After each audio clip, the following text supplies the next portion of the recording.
You're listening to the Beat Motel Zine podcast, and we need to warn you that we use words like shit, bollocks, scrotix, fuck, anarcho-syndicalist, and cunt, and we don't normally beep those words out, apart from the word cunt, because we're not total animals.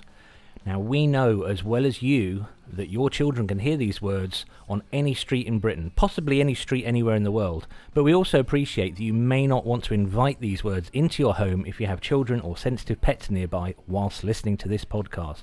So listener discretion is advised.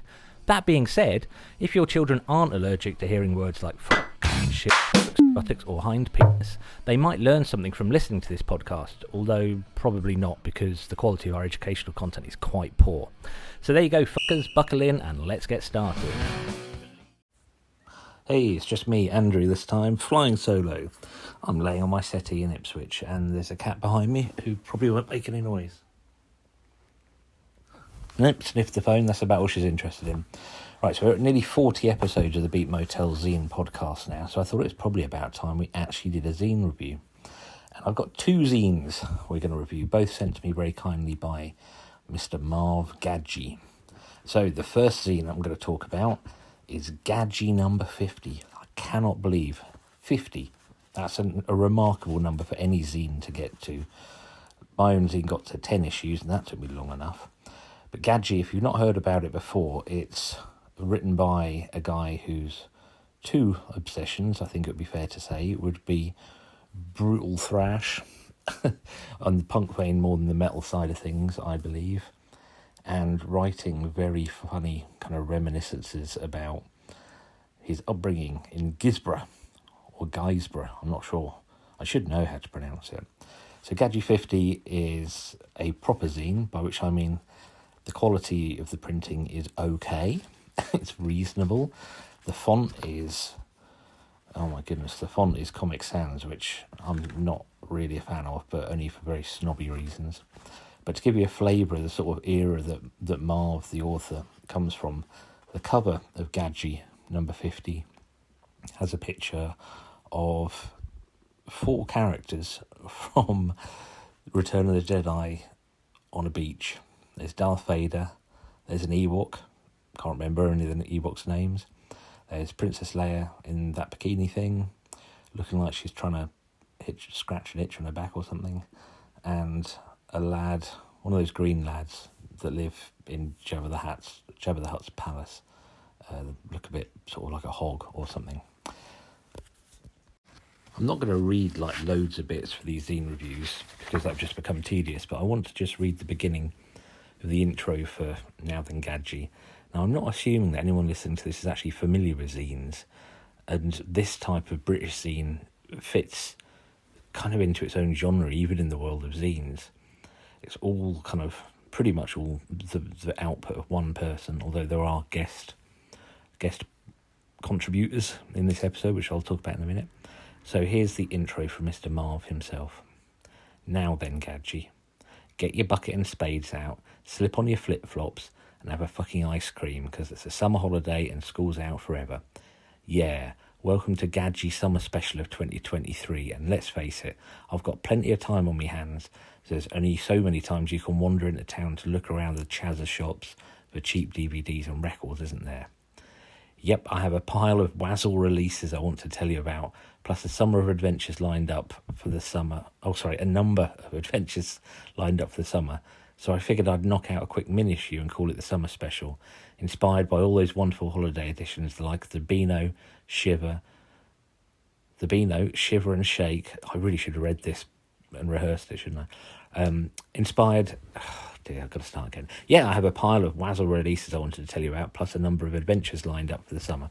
So I figured I'd knock out a quick mini-issue and call it the Summer Special, inspired by those wonderful holiday editions, the likes of the Beano, Shiver and Shake, or Whizzer and Chips comics from the 70s and 80s, which were all the stories that were set at the beach and what have you.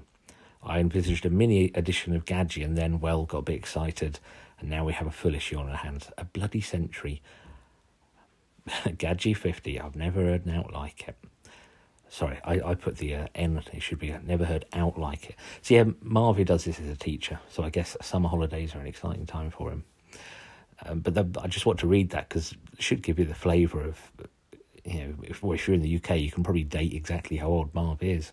I certainly remember the summer special comics. God, they're fantastic. Right, so classic zine format. Although Marv puts record reviews at the front in this issue, which is unusual.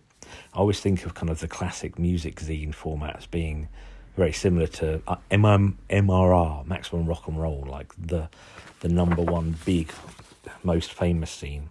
Although having a big, most famous zine does feel kind of slightly against the ethos of zines, but Maximum Rock and Roll really does set the standard. What I really like about the reviews in each issue of Gadgie is that Marv only reviews things he really likes, which is really cool because it can become a bit tiresome as a reviewer. And I've been reviewing some stuff for other titles recently. It can get a bit tiresome trying to think of ways to explain things you don't like. And I'm going to read another bit because I love Marv's sense of humour. So the little intro bit to the records review section, and they are actual records. They are 7 inches in a lot of cases. Here's what Marv writes. I mean, the heading image is Sesame Street, Bert and Ernie's Greatest Hits, which just looks brilliant. And then it says record reviews, or in other words, records I have been listening to and enjoying of late. I really haven't had the time or inclination to listen to and think about records I don't like. Although I suppose it's fun to write negative, shit-flinging reviews like I'd rather shower in diarrhea than listen to this, or arse sandwich and chips, or horsebank pie. That's just mean, innit? On with the show. I imagine if Marv's listening to this, and he must be cringing at my strange Suffolk accent, saying these things that should be in a Midlands to Northern accent, I guess. So yeah, great reviews, and I mean, he really does. He writes so. Look, you hear the pages turn. He writes so nicely, and so effectively about the music he loves. It's an absolute joy. It's one of those zines actually where I read all the reviews because I might never want to listen to the music, although there's a lot of things in this issue I am going to look up. Just the way he writes about it's just a joy. And there's a huge kind of article on, there's a section called Lost Classics from the Punk Wars. That's a huge review of a UK punk corporation 7-inch, which is a 7-inch compilation album, which just kind of blows my mind a bit. How on earth do you cram so much onto a 7-inch? There's regular sections I always enjoy Gadgie, like the things people say, which is things that he's heard. This particular one is about university, and he's recalling something that somebody said when he was at university some time ago. One of my favourite quotes from an older edition of Gadgie Zine is Marv was saying him and his brother used to have a competition to see who could sit the furthest back on the toilet when having a shit, and his brother won, much to his mum's disgust. And he overheard his mum talking to one of her friends saying, I don't know how they do it, they must be growing arseholes halfway up their back, or something like that. It's just great. Right, there's a brilliant article in this, or sort of columns, sort of just thought pieces from Paul from In It On It. Yeah, it is In It On It. These are people that I've kind of written to and traded zines with for probably not for a while, but I do know the names. I've just never said them out loud, I don't think. It's a decent review of an event that happened in Peterborough. Now, I know Peterborough really well, but I've never been to a gig there. I really need to rectify that. And then there's a long old column from Mr. T, another old friend who does a zine called Lights Go Out. He's written a column in the vein of some of the longer articles that Marv writes in Gadgie, which are childhood reminiscences, which are very, very funny. And this one's all about playing football in the park. I read it, I enjoyed it, can't massively relate to it, not being a football fan at all. But again, it's Mr. T, or Paul as I know him, writes in such a nice way. I mean, the proofreader in me is slightly troubled because I am a proofreading pro as part of my job, but who gives a shit? So what have we got after? I'm just flicking through as I'm recording this. Beat Panic. Oh, I'm going to have to stop for a minute. How have I not read this yet? Oh, it's a review, is it? It's an interview with Beat Panic. Dear me, I'm recording this on a Saturday afternoon. I think my brain's dribbled out my ears. The end of this issue of Gadgie is just a massive review of a 3-day long sort of hardcore festival in Leeds, which is just wonderful. I love this kind of gonzo style reviewing. The live reviews that we do for Beat Motel, I kind of want to have this feel, because it's really an immersive thing. It's more than describing the bands and who played and all that jazz, and it's a lot more about how it felt to be there, what the vibe was, who was bumped into, and all these funny little asides. And I love reading in Marv's live reviews. I love the reading about him making the most of travelling somewhere, and the little sort of side missions he goes on. So he went to a hip hop museum in Leeds, which sounds cool, and just right. So let me give a summary of Gadgie. Do you know what? I can't actually remember how much these things cost anymore. It's probably like £1. Oh, it must be a couple of quid now. But you get 32 pages, and just send him 20 quid, and you'll be getting these for years. There is no website or anything, but you can email nowthengadgie@gmail.com. I heartily recommend you do. Tell them Andrew Culture said hello. So nowthengadgie@gmail.com. I'm going to spell it for you.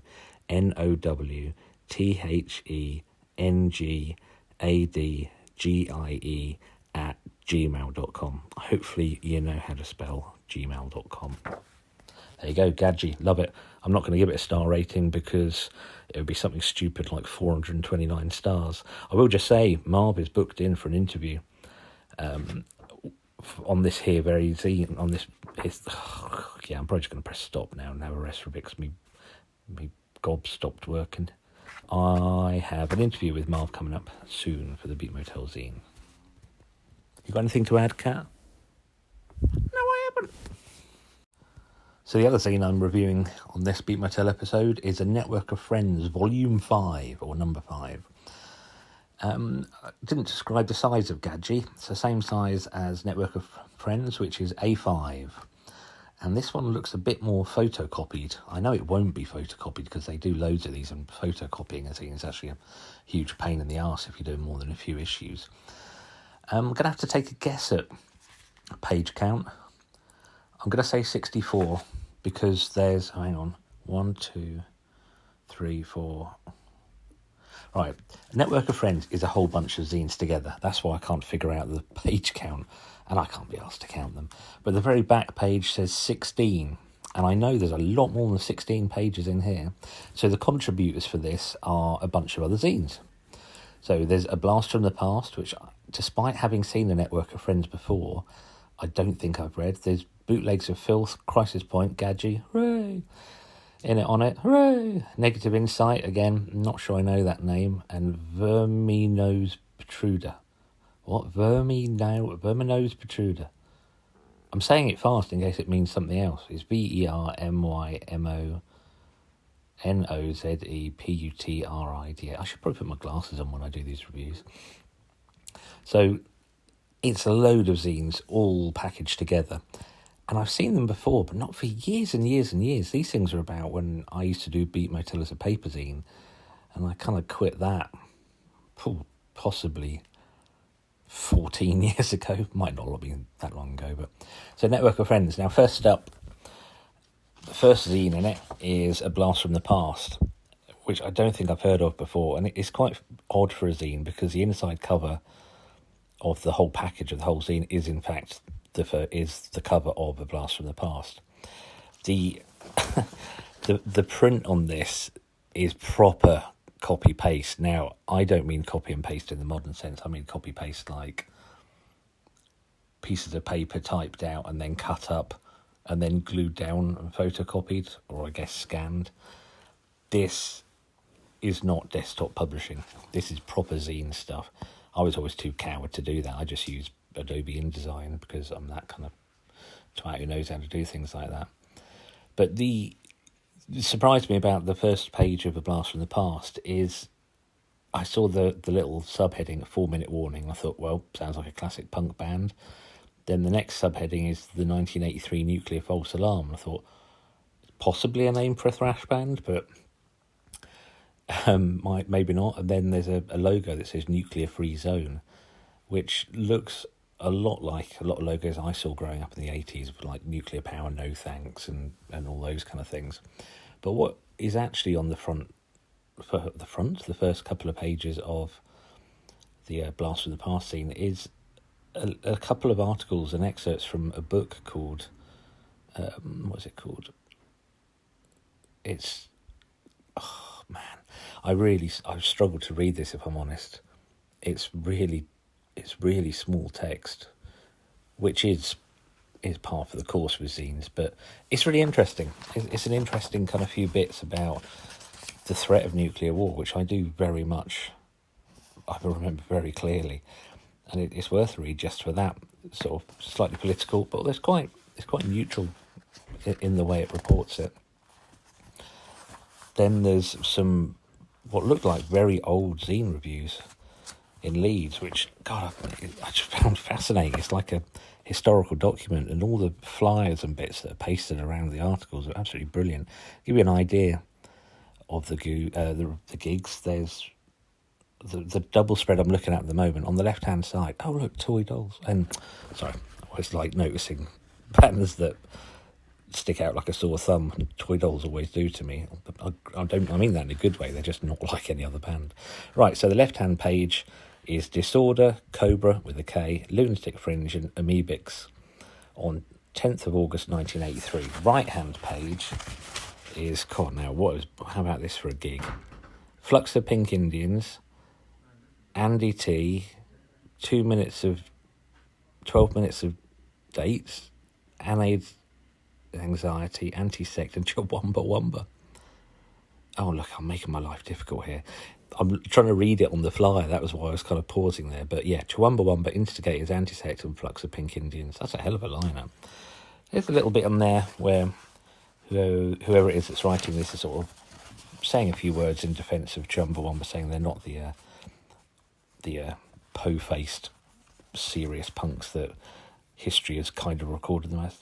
I'm just flicking through this. This is a real joy. If you want to know about the early 80s scene, there's a Discharge and Anti-Cimex review from 1986.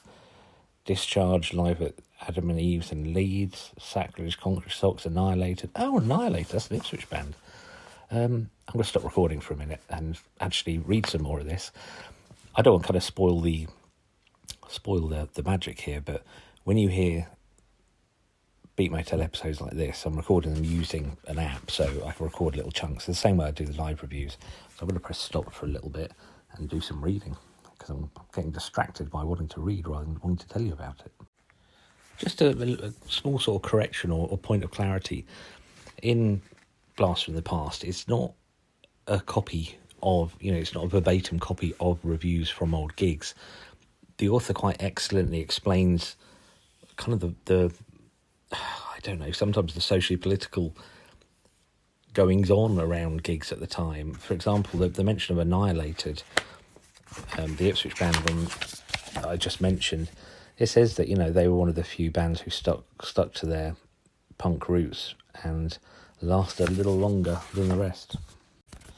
I think I'm making a mistake here. I assumed each zine would have a clear intro page. I don't think they do, so I think all those reviews might be somebody else, because I'm now onto a page with the Subhumans interview, which for one thing is bloody cool to see. It turns out they've got a new album. I didn't know that. The Subhumans interview's called Reasons for Persistence, which I think is so brilliant. If you know the Subhumans, you'll hopefully know why that's such a brilliant title for the article. But yeah, an interview with Dick from the Subhumans, nice one. But I just noticed at the bottom it does say Crisis Point, so that might be the Crisis Point part of the zine. But yeah, I'm looking forward to this. I'm not going to give away much, but I haven't read an interview with Dick. Oh, it's long as well. 4 pages, photos. Oh, they're modern pictures. Dick hasn't aged at all. Oh, and then we're on to Gadgie. Right, I'm going to stop. I've probably gone on about Gadgie for long enough now, but I probably won't be able to resist telling you a little bit more about this. But yeah, apologies to Bootlegs of Filth if that was the contributor who was doing the retro gig stuff. But oh God, such is the world of zines. It's not exactly full of clarity, but clarity ain't the point. It's a direct network communication. Predictably, I am going to mention some of the Gadgie bit. One of the things I've always liked is it's based in Boston, as in Boston, Lincolnshire, home of many things, including the fantastically titled compilation album This Is Boston, Not Boston. But the names of the bands, I'm only into the second paragraph, and Marv in this has done a proper copy and paste job as well, rather than whatever it is he normally does for his own zine. He's talking about gigs being put on and finding new venues, and I just want to read you the names of the bands: The Undying Swan Act, Wolf Beast Destroyer, just brilliant, and then the fantastically titled South Holland Indecency Team. Just spotted one of the articles that Marv is selling his zines at gigs, which is proper. That is proper zine law. That is selling your zines at gigs. I remember a friend of mine called Ricky, plays in a band called Red Flag and East Ham Pirates, said that him and his friends used to make zines just to take to gigs to sell for beer money. I'm going to have to stop and move on to the next zine to just stop talking about it. But brilliant article about bowl cuts in the Gadgie section. Bowl cuts, my God, a bowl cut. If you're not in the UK, just buy the zine just for a description of a bowl cut. Wow. I'm just scuttling upstairs. I'll be down in a minute, okay? Scuttling upstairs. I've got the in-laws staying here. I've got to read you a bit from Gadgie, and I can't do it in character. I'm just going to read it. Marv's recall of things that happened when he was at school are amazing. Just the language here. I'm going to read it once, and if I mess it up, I'm not going to do it again. It's a young boy explaining to his geography teacher why he's late for class. After he said to the teacher, "We're in the boys' bulk zone, fried egg started on us." And Marv just says, "Teacher had no idea what our buddy was going on about." Anyway, the child then goes on to explain to the teacher, "He's this wussard fourth year. He said, 'What are you doing in here?' And we're in the toilets." And he said, "Are you pulling your pud?" And we didn't know what that meant, so we started laughing. And he said, "What are you laughing at? Are you looking at my knob?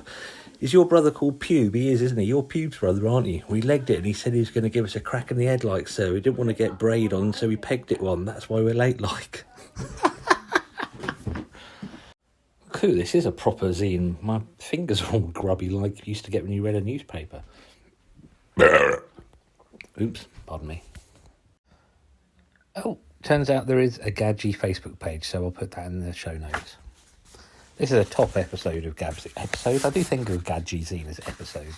But yeah, the Gadgie part of Network of Friends is a particularly good one, even in an oeuvre of exceptionally high quality. Well done, Marv. I've just spotted something of a rarity in zines, and that's a date, a sign-off date as well. And that sign-off date at the end of one zine section is September 2019. So there you go. As the world of zines does not move fast. So I'm getting this copy, got it arrived maybe a week ago, which is October 2023. That's actually fairly fast for the world of zines.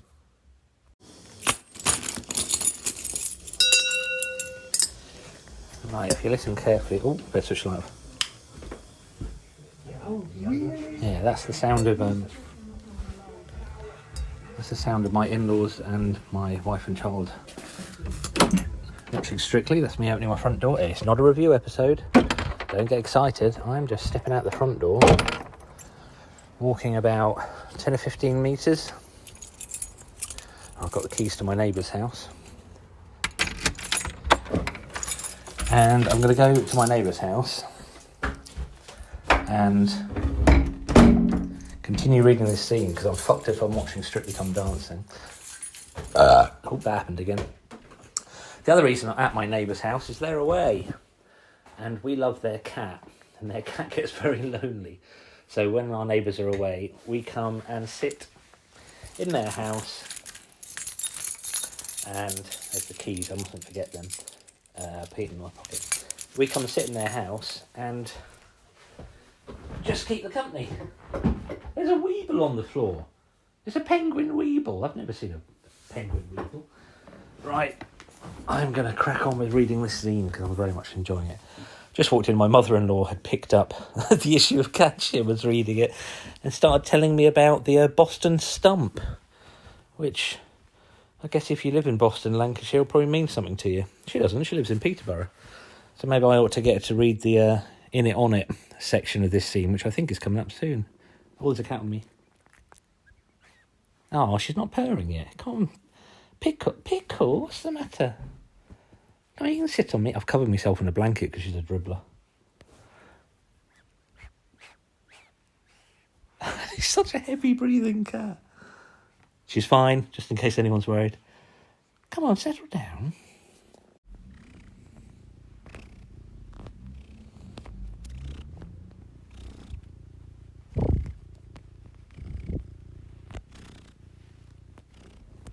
Sound of plodding and purring. The dribbling will start soon.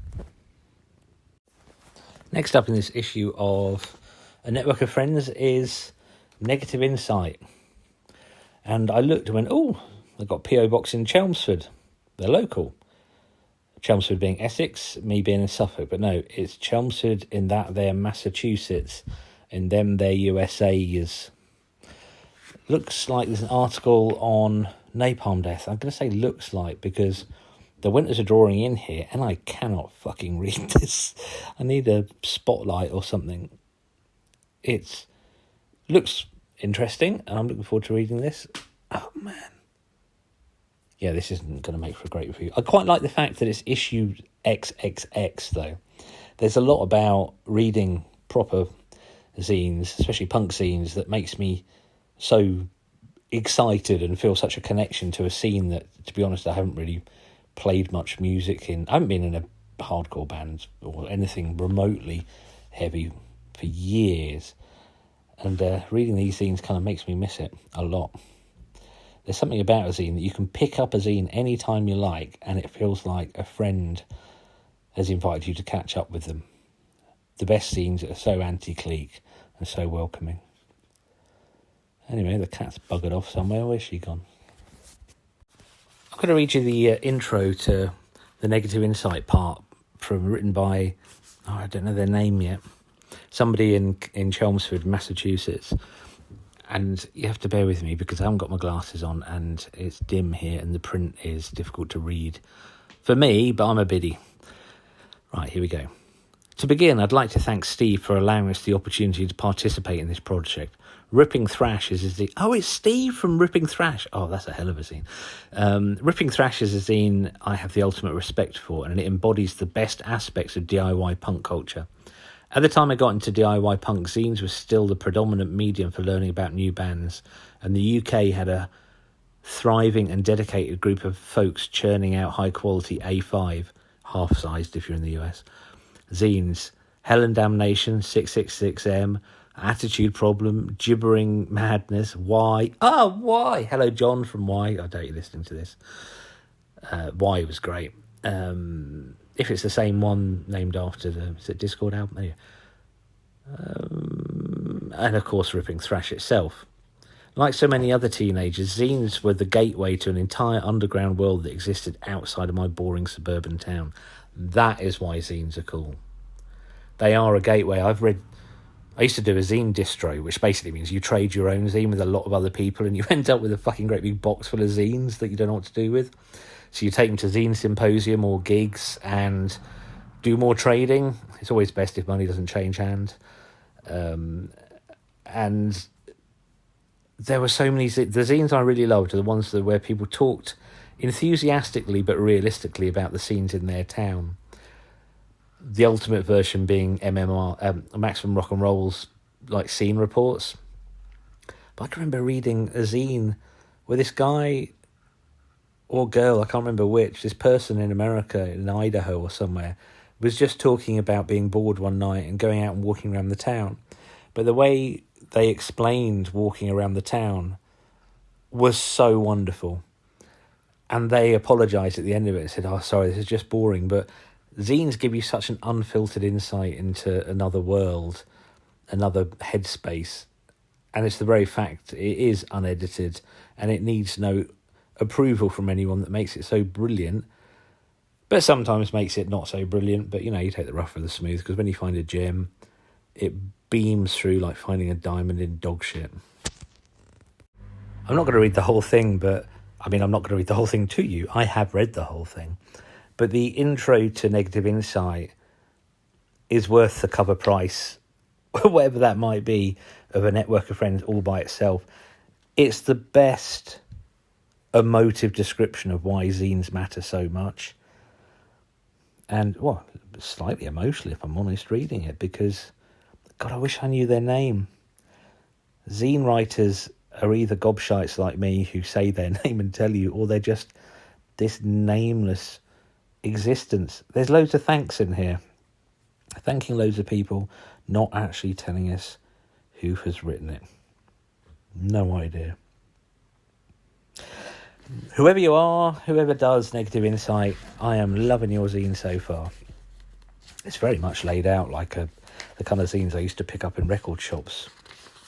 Here in Ipswich, there was, I'm trying to remember, Poon Zombie, Real Overdose, which was a legendary zine that I ended up writing for. Just so many. I used to hide them. I used to buy zines from Rex Records here in Ipswich, formerly Parrot Records, and when I brought them home, it was almost like if I was bringing home a grot mag, like cheap porn, because they seem so subversive, they seem so shocking. And when I first got into zines in Ipswich, there was like two distinct camps, and the people who wrote one set of zines, who I now know, people like Wolfie from the Stupids and Steve Scanner and people like that. And then the other side of it was this guy called, I'm going to name him, Phil Redman. Neither good nor bad. He wrote his own zines, and those two camps seemed to fucking hate each other. And it was almost not just reading and learning about a scene, it was like a little bit of a soap opera. They were so petty the way they fought. I saw them in the same gigs all the time a few years later, and I always meant to ask them about it, but I never did, because it seemed to be like spoiling the rules of engagement. It wasn't that they were cliquey, they just were very, I don't know, just petty. I don't know how else to put it. But petty rivalry, possibly in a fun way. I say possibly because I do know that fisticuffs very nearly occurred on at least a couple of occasions. And now I'm disclosing more than I should, so I'm going to press stop and carry on reading. Pickle! Pickle! I've got the blanket on me. Where have you gone? Oh my God, she actually ran in. Hello. Cats aren't supposed to come when you call them. You good little cat. You can say hello. No, she's still looking at me. Look, I know I'm not your usual humans, but I am going to sit here, and I've got the dribble blanket on. Yeah? Come, Pickle. Oh, she's sitting on me now and digging her claws in.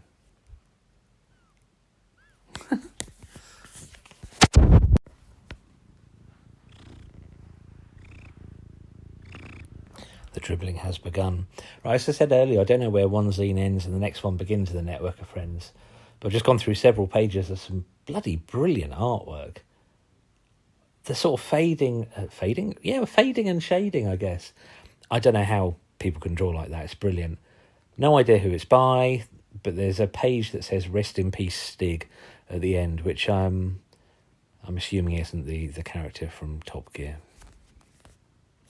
The cat's dribbling, she's settling down, her claws are in my flesh, it hurts. Now we're into the... I always have to pause before reading it because I've never been quite sure how to pronounce it.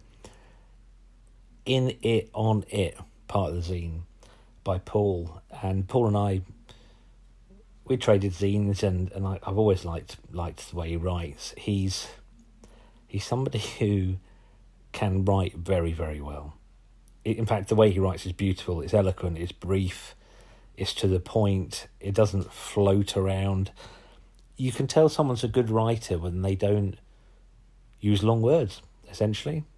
And Paul, if you do ever hear this, as one writer to another, it's a compliment if you're into writing. I had no idea he actually worked as a journalist. Makes total fucking sense. The clarity and beauty of Paul's writing, I always think of him as Paul in it on it. Paul in it on, yeah, he's in it on it. I've always enjoyed.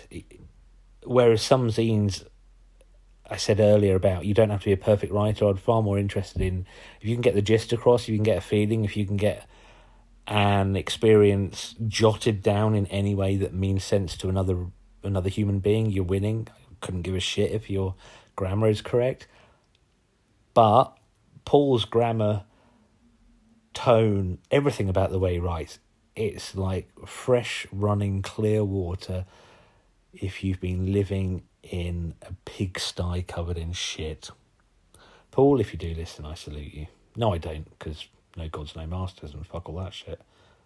But great intro. Just reading the intro to the In It On It bit of a network of friends, and I'm already just remembering just how much I bloody love Paul's writing.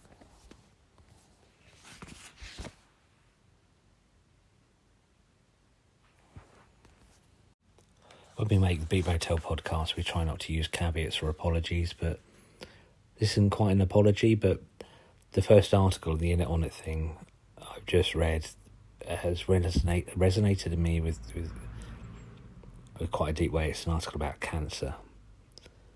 And for one thing, it's proof that if you read a zine, you never quite know what you're going to get or what's going to connect with you. But I very flippantly said no gods, no masters a minute ago, because it's true. It is a thing, especially the more anarcho side of zines, which I identify with. But Paul, mate, if you're listening to this, I wasn't taking the piss because you quote something very similar. God, this is, yeah. If you've not read a zine, this is a good jumping in point. You know, if you want to get into a band and you're like, well, where should I start? If you want to get into zines, I'm actually welling up now. If you want to get into zines, buy a Network of Friends #5. It's bloody great. It's really good. The next article is their life after work. I love the way Paul writes. It's a long shot, but he's talking about record shops in Peterborough. I've never found any that are any good. There's one on Mayor's Walk that sells second-hand records. I just realised 10 years in Peterborough. God, I counted back. I've been going to Peterborough and spending a lot of time there since I met my now wife, who I met in 1994. So yeah, I'm still shocked reading through this, and I've been going to Peterborough and spending a lot of time there for so long. I've not been to a gig. Why the fuck haven't I been to a gig? Paul invited me to a gig. Oh, you don't need to invite me. Right. If anyone's interested, I'm drinking Merlot tonight. I've only had a glass there. But it's a funny old thing what a zine can do to you. And this was meant to be a quick review, but you're hearing a blow-by-blow account of the emotional connection zines can have with you. Okay, now we're into Verminoise Putrid. Oh, Verminoise Putrid. Anyway, subtitle, Hardcore Punk Chaos Scene. Already like it. The layouts are batshit crazy, and I mean that as a compliment. You want every page of a zine to just occupy as much as possible. So Paul's thing before in on it, it's all about the words, and he just lays it out quite bare. These are the words, take it or leave it, which fits the way he writes entirely. This zine, Verminoise Putrid, Hardcore Punk Chaos Scene, is more like the zines I remember from very early 90s. It's almost like they were paying for ink by the gram, so there is no white space. Fill it all, make it busy. Busy, busy, busy, busy. I'm going to wind this episode in now, but the final part of the zine is an interview with Autonomia, who are an anarchist rock band. I hate saying that. They're an anarchist. Fuck it, they're just a band. It doesn't matter if they're anarchist punk rock, doesn't matter, whatever. But they're in Peru. Where the fuck else are you going to read about bands in Peru? I honestly don't know. This experience of reading this network of friends has made me realise how incredibly important zines are. Oh, cats run off. And it's important they're in print. I don't want to be sat here right now with my in-laws and my wife and daughter watching Strictly Come Dancing, sitting here looking at another screen. I value the fact I'm holding a piece of paper in my hand. When you create a website, and believe me, I know, they're so defined. The borders around your creativity are strict and solid.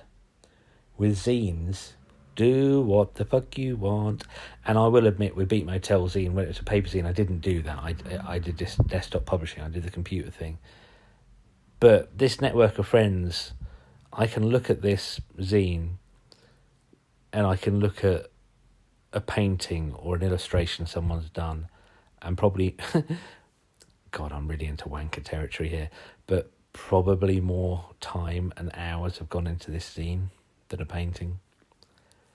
It's like capturing the soul of a zine, certainly the soul of the writers.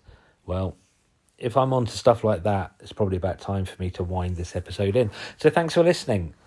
It wasn't quite what I intended it to be, and I've now got to go and check the litter tray for my neighbour's cats. But I have spotted some Penderyn on the side, so I might have a little sip of that. Graham Ross, if you're listening to this, they're the owners of this house and the custodians of Pickle the cat. I didn't really drink your whiskey. I was just trying to be some sort of stupid scene twat. Right, thanks for listening. I hope there was enough swearing in this episode for you. Next episode is a fucking brilliant one. It's about bass. Well, that would have been a nice wrap-up if I hadn't have forgotten something quite important. There is a Gadgie book out. I published it in conjunction with Marv a few years ago, and I don't have any copies left, but I think Marv does. So click the link in the show notes and buy a copy, because that book is pure gold. Anyway, signing out, Andrew here. Tune in for the next episode when we're talking about bass. The title is Bass, How Low Can You Go? Morally. Cheers.